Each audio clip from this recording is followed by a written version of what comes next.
Mhm. Hey y'all, going. We usually start with a little bit of music intro, but I'm really outside in a really beautiful part of the woods and wanted to invite nature sounds to bring us together instead. Hmm. Welcome to Terra for World on Fire. Tarot readings align with the seasons to explore personal and collective healing as a strategy to let the world we once knew decompose and cultivate a new world that deserves us. My name is Blair, and I'm a member of the Rooted Collective. The Rooted Collective is a liberatory gathering of Black LGBTQ people to define, dream, and expand on the ways that we heal from oppression and practice joy and pleasure. We root our work in the knowledge that all healing for all Black people is political resistance. And you can find these readings on the Rooted Collective's Facebook or on my website, which is called A Light Alchemy. Light Alchemy is a place where you can sit for a spell, breathe through transition, and ignite your power and purpose. That are tarot, coaching, consulting, other integrative healing practices. So thanks for being with us today on summer solstice. Uh, so as it relates to these readings, this again is intended to be a point for us to just a little bit of check-in work for ourselves, right? Seasonal shifts that we experience are just beautiful flashpoints for us to pause. It doesn't change what happened previously. It doesn't like ignite some new wild turn that's coming next. Um, but it just lets us know that change is possible, change is coming, and change happens every single day. And the seasons teach us about change, about that practice, about integrating that knowing into our lives. And so the question that we ask ourselves is, what is the change that summer invites? And so uh, summer solstice, being a time where there is the most light, being a time where, of course, we are a lot more outside. We are in these streets, and really reconnecting, re-experiencing. We might let our bodies experience a little bit more light, a little bit more sun, a little bit more air, a little bit more connection to other people. Um, and it's a reminder of our bigness. It's a reminder of our humanness. It's a reminder of our um, the power of being with people, whether it's at a venue, looking at a show, whether it's just walking outside in a park, um, going to a cookout. Um, yeah, just all those spaces where we're reinvited to come back together. And so we're in the season of summer. And uh, yeah, I feel like I often talk about how complicated things feel. And I think it just is. The central message of like this entire like moment in our history as a people, I think, is complication. It is so many co-occurring truths and so much violence and destruction that we experience in our lives and our bodies, in particular for Black people, in particular for queer and trans people, in particular for Black queer and trans people, right? Um, we know what that violence feels like. We're witness to it in all parts of our country. And yet still, this is a month we're invited to celebrate. We're invited to celebrate Pride. We're invited to celebrate Juneteenth. We're invited to celebrate our existence and our freedom. And so it's just constantly holding both of those at the same time. And this month really being a pretty deep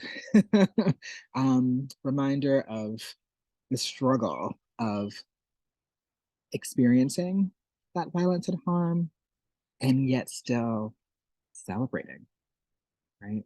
And the importance and necessity of that celebration. And so, all in all, to me, it kind of feels like a mind fuck, right? To like have to sort of be in this navigation and um yeah. It's just like what the fuck is going on? What the fuck is going on? And with that, as we know, critically important to care for ourselves, care for each other. Um, that's a mandate that we have in this moment to care for ourselves and to care for each other.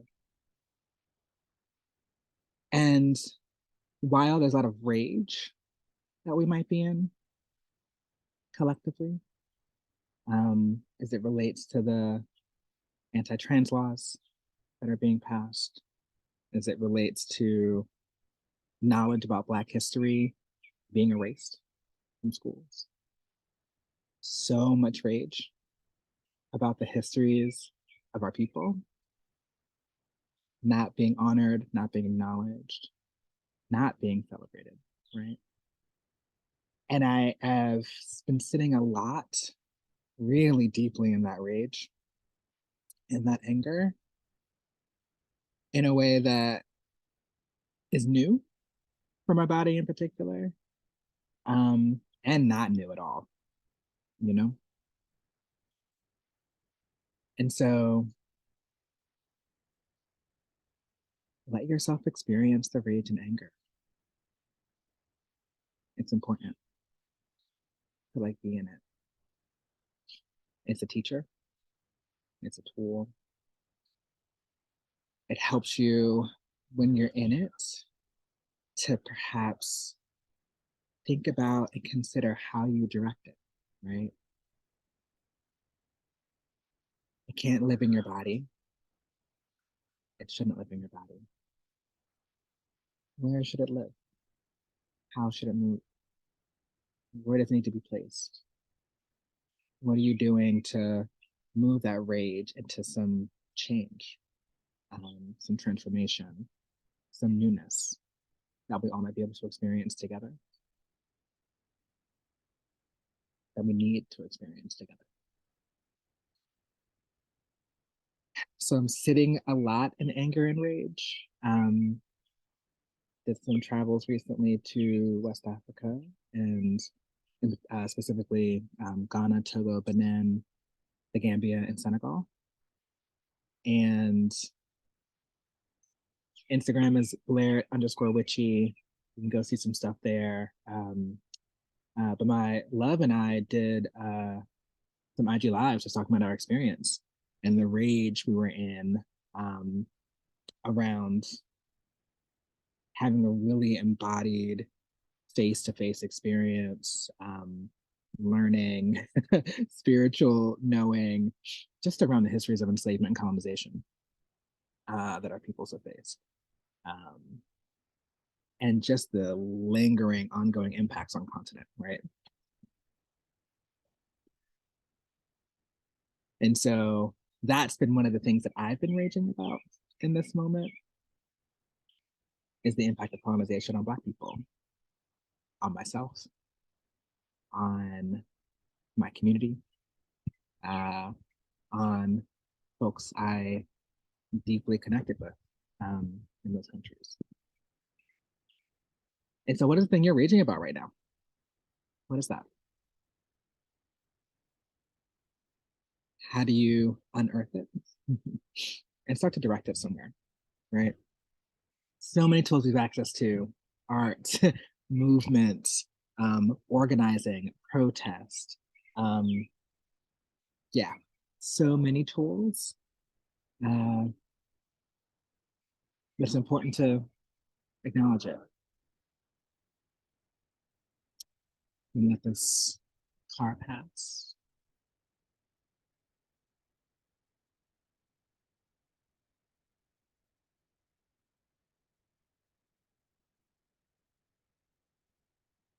But at the same time,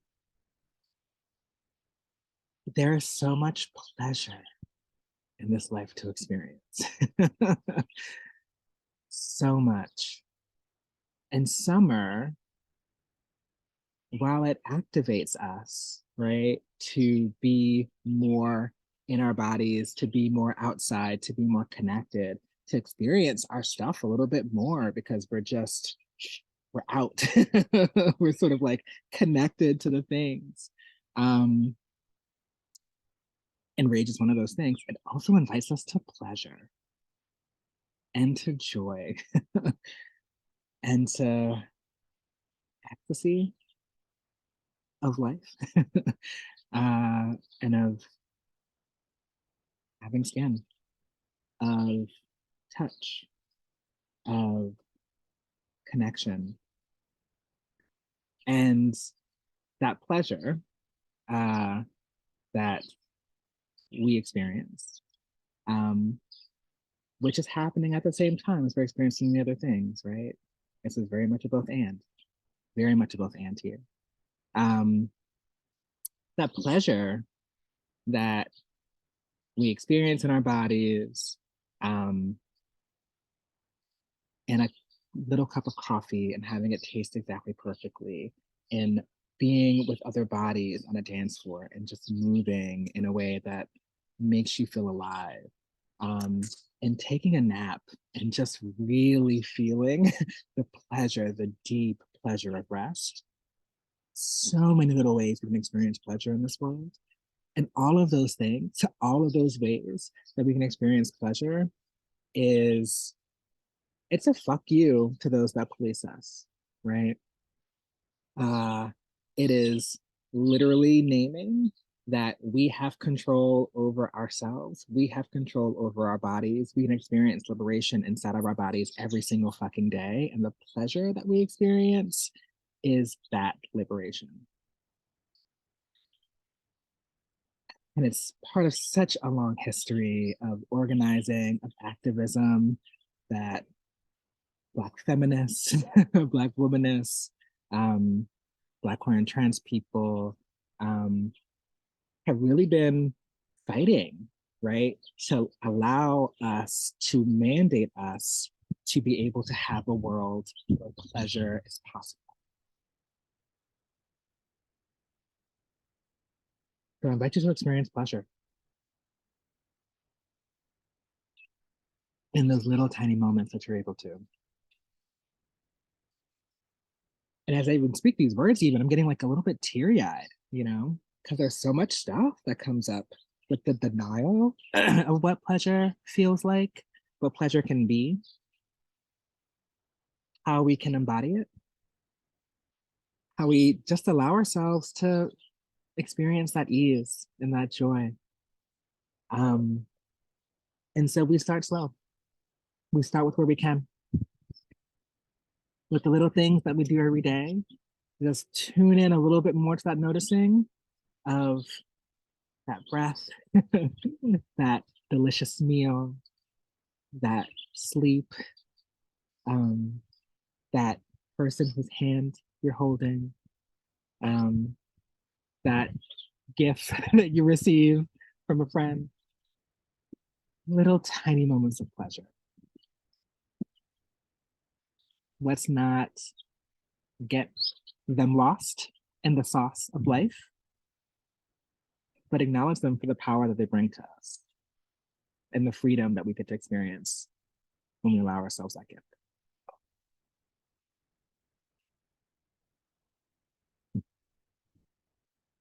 All right.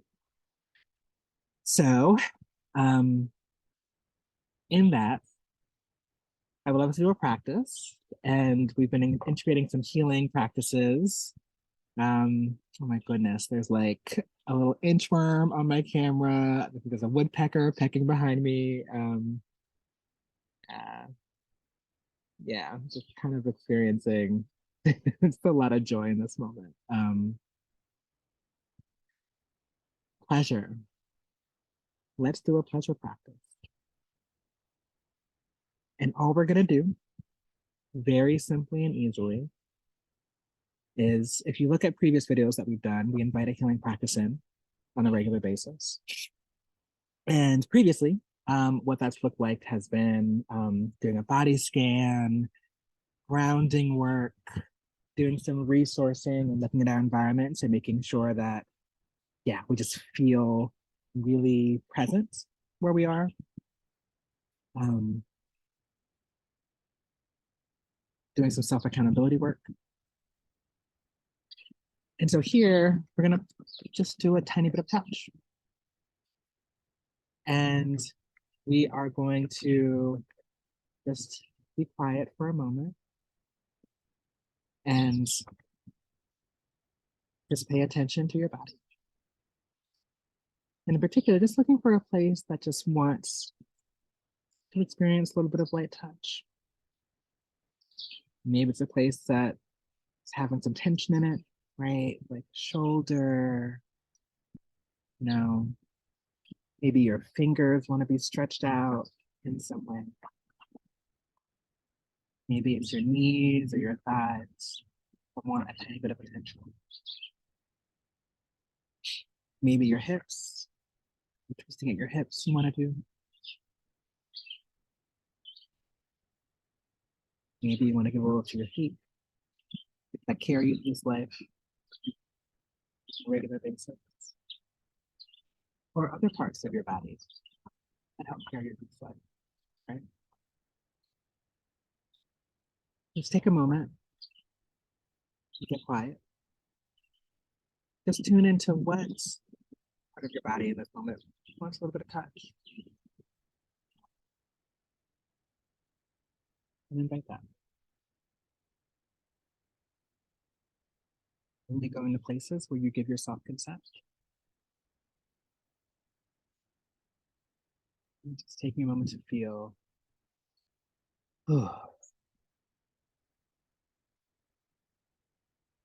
moment of ease.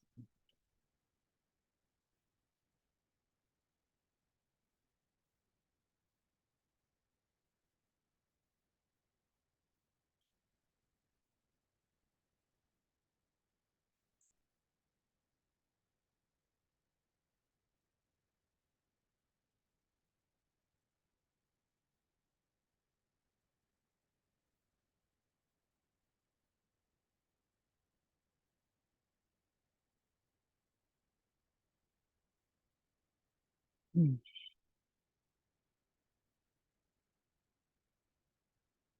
Okay.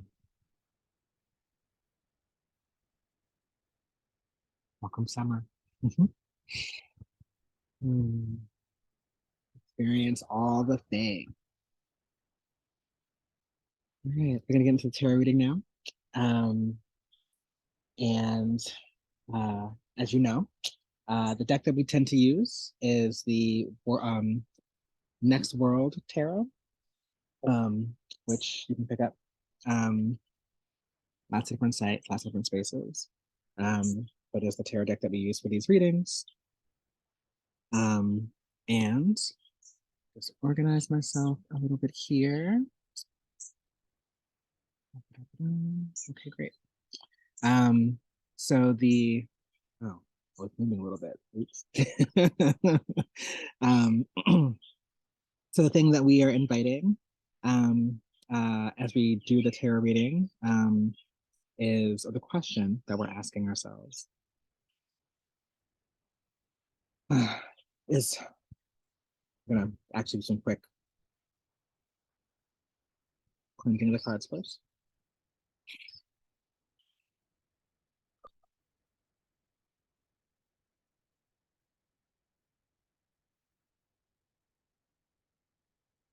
And so the question we're inviting is, what should we be paying attention to as we move into the summer?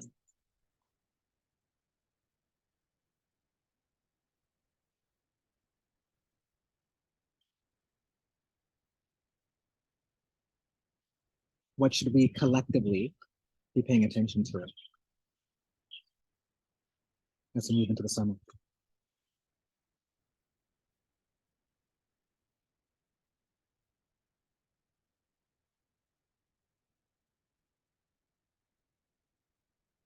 What should we collectively be paying attention to as we move into the summer?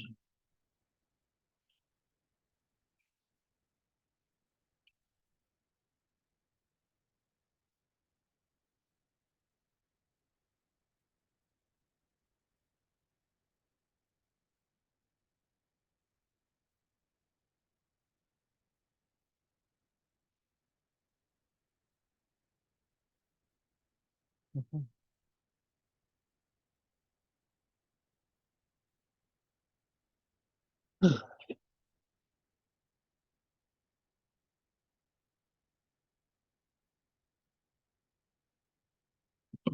All right, gonna pull three cards as we do,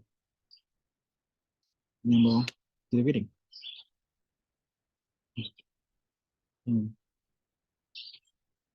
First card is Temperance.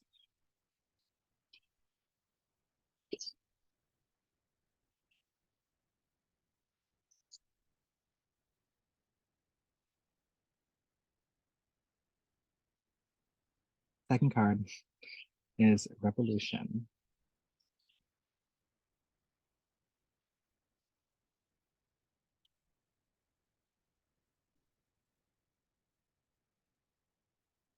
Third card is the Teacher.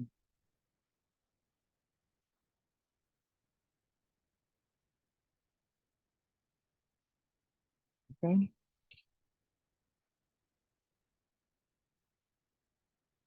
Okay. All right. The summer's gonna be big. It's a big summer. We have three cards that are pulled, and all three of those cards are Major Arcana cards. Major Arcana cards show up to just bring some light and attention to major life themes that we are moving toward. And it's not like the little tiny bits that shift us and move us. Um, it's kind of the bigger stuff. It's like the longer term things that um, are rising to the surface for the summer. Uh, so this summer for us collectively will mark some big shifts, will mark some movements, will mark a turn, will mark an awakening, will mark a realization, will mark a release of a thing that has just been needing that. This summer is a turn, okay? So pay attention to the areas in your life. There might be some stagnancy or some stuckness, um, or some places you're doing some learning about, um, or some things you just gotta let go. Something will activate a massive shift. Major Arcana is telling us that. And so as we lean into these cards in particular, um, so Temperance being this first one, to remind you again, looking at that card.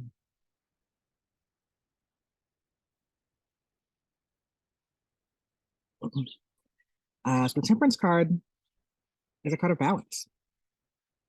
It's a card of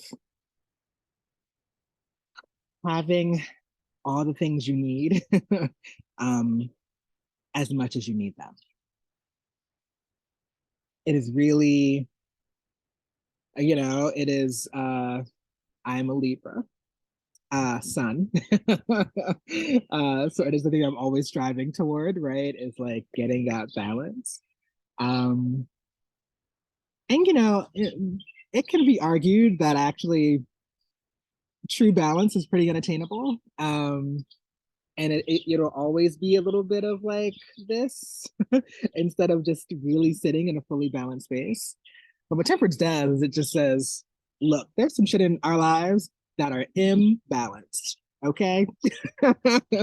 Shit ain't balanced. And so we need to get right with that. We need to shift the things to get closer to that, that, you know, as close as we can get. So what is throwing you out of whack? What has got you off your game? Um, we don't have time for it. So yeah, we just don't.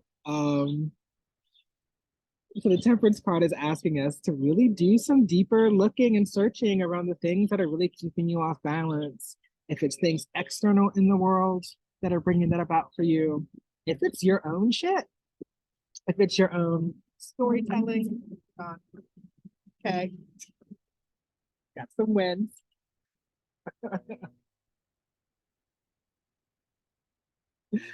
If it's your own storytelling, if it's your own narratives about yourself, if it's just that internal stuff, we have to get closer to balance. Because that's the way that we sustain ultimately, right? By making sure we don't forget the things that we need and that we always make space for those things. Always. Always. So temperance is calling us out, saying, get your shit together and figure out what needs to happen to get closer to balance. Because the next card, Revolution,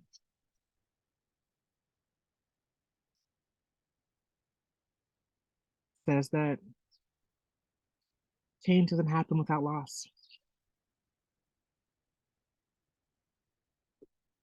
Change doesn't come without something falling apart,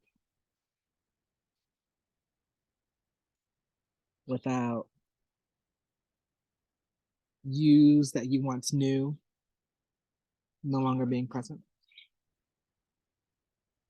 spaces, people, experiences, moments not being there anymore.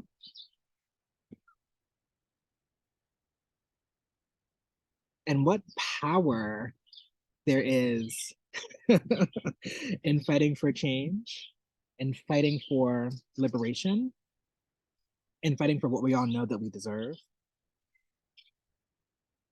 Such power in it when we also come to it recognizing that there's also going to be some loss in it,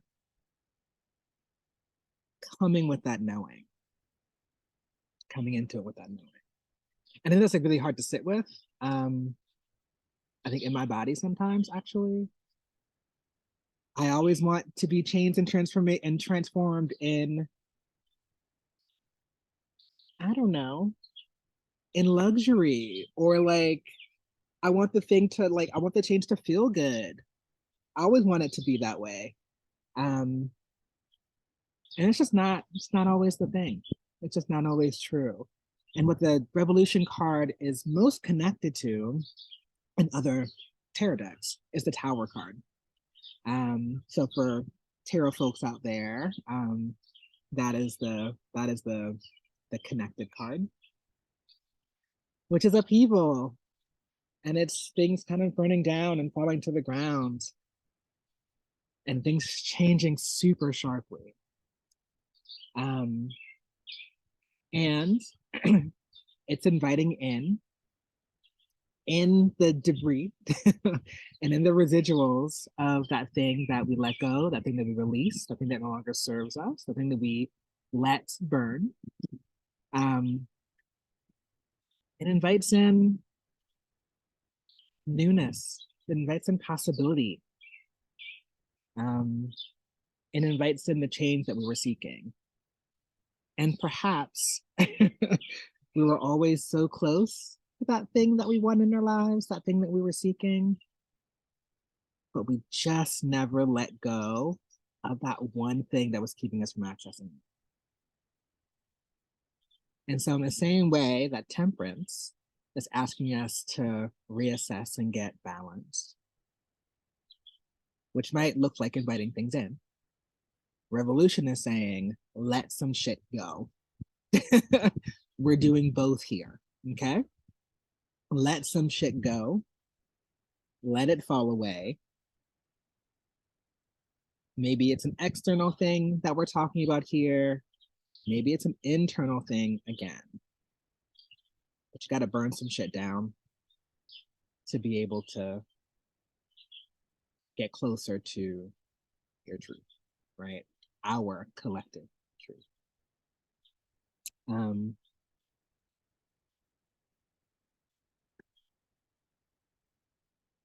yeah. I'm like, are there other words that want to be said there? I don't think so. It's about release, ultimately. The card's about release. Um, and so, of course, when there is a big shift, a big change, a big release, a big letting go, a big burning down, um, uh, you got to make sure you got the things on the other side to sustain you, right? Um, and so it's important to clearly do this deep work, do this letting go work with care, with patience, with grace, within community. Um, organizers often, and more often, right, as we are organizing to change the world that we're living in, we're ensuring that there are healers and caretakers and folks that are just able to help us dream and move through um, and heal from the things that we experience in the organizing. And so I think that's the point here also to make sure that's not lost. There's a big letting go, a big release. What is your aftercare? How are you holding yourself? Um, Especially when that big release is like generational or a childhood thing, or just something that feels really ancient and old and ancestral. Like your people also have been wanting you to release, get closer to your freedom and our collective liberation. That's a lot of words. Take what feels right, take what pleases you, and leave the rest. Um, a reinterpretation of some Channy Nicholas, who also, by the way, y'all, this is like a little bit of a side note. This is something I'm paying attention to astrologically. Venus in retrograde is a thing that's supposed to be happening all summer long, also, for the most part, is asking us to re-examine our relationships um, and our connection to those relationships, our intimacy, our patterns, our expectations, and just do really deep relationship work. And so, you know, if you're looking at the stars and looking at these cards, perhaps some of this work lies in the relational area. Maybe it's not, but just a little bit of an invitation for folks that might be looking at both tarot as a tool for their own healing and transformation and astrology, the stars, right? Just wanting to weave that in for folks that are doing that training work. So the last card is the teacher.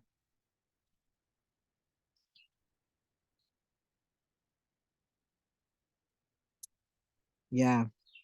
So the teacher for, again, folks that have more traditional decks, is connected to the Hierophant card. And so while it's acknowledging the summer is big, we're releasing, we're bringing things in, bringing closer to balance, we are letting things not be anymore.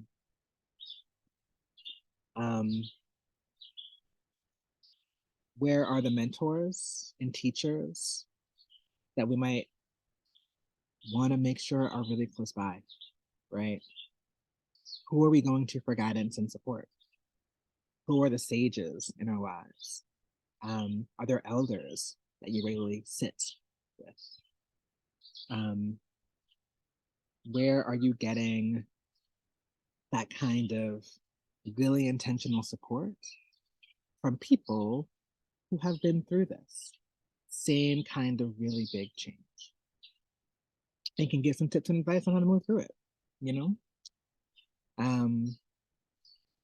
And again, Black, queer, and trans people, if it's hard to find the elders and the sages and the wise ones and the mentors and the practitioners, think about going to your ancestors, right?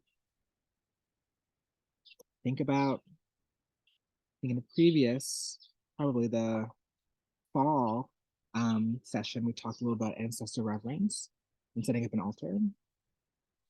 And so what might it look like if it's hard to find the kind of wisdom in human form? How do you get that ancestor of that wisdom um, from a spiritual place, from your lineage?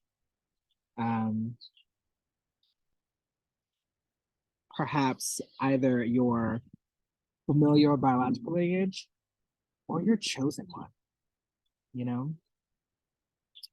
Um, yeah, what are all the messages that our elders who are both here and no longer here, what messages do they have for us? What teachings are available to us to grasp when we need them? What quotes do you come to over and over again? Um, who are your big visionaries and dreamers and believers in something new and something old?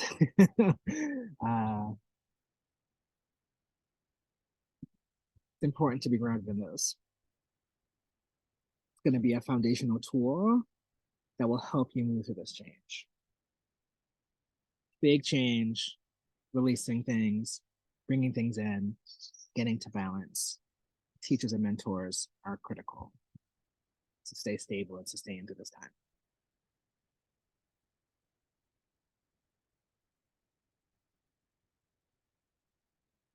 Don't forget your pleasure in that too.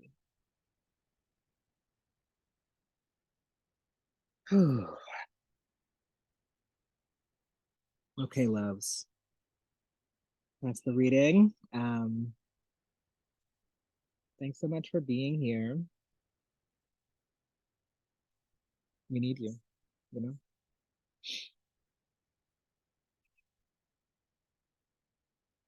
Yeah. And I'll let things go with a little bit of movement. And we'll see you next time. Happy summer.